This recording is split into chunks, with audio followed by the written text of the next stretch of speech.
Perché? Perché?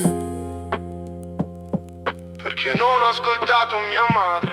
Uscivo tardi, perso nella notte. Lei mi diceva stai attento troppe volte. Cattive strade, falsi amici, sogni grandi ma giorni grigi. Lei parlava con il cuore vero, io non capivo, ero troppo fiero. Perché non ho ascoltato mia madre. Perché non ho ascoltato mia madre. Ora cammino dentro le strade amare. Le sue parole nella mia testa arrivano tardi, ma fanno tempesta. Perché non ho ascoltato mia madre. Se chiudo gli occhi la sento pregare. Ogni consiglio era un'ancora forte, io l'ho gettata, sfidando la sorte. Scappavo via da quella cucina, dimmi dove vai, tranquilla una cena. Ma era fumo, vetro e mani vuote, ridevo forte, nascondevo le botte. Lei mi guardava, si accorgeva di tutto, io cambiavo storia, cambiavo argomento.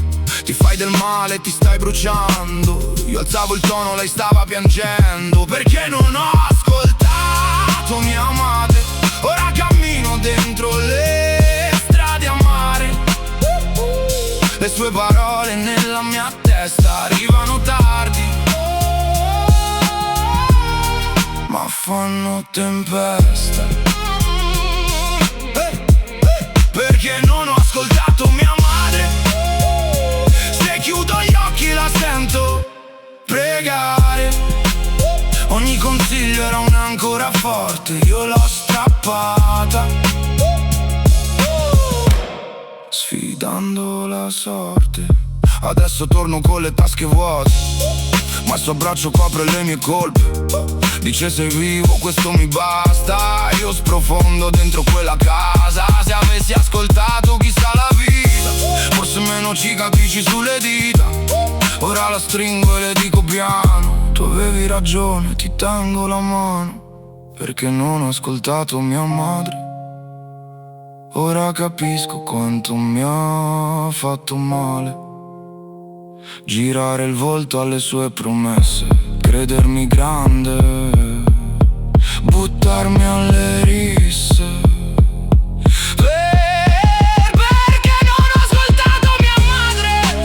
Ma oggi imparo dalle sue parole chiare. C'è ancora un posto per ricominciare.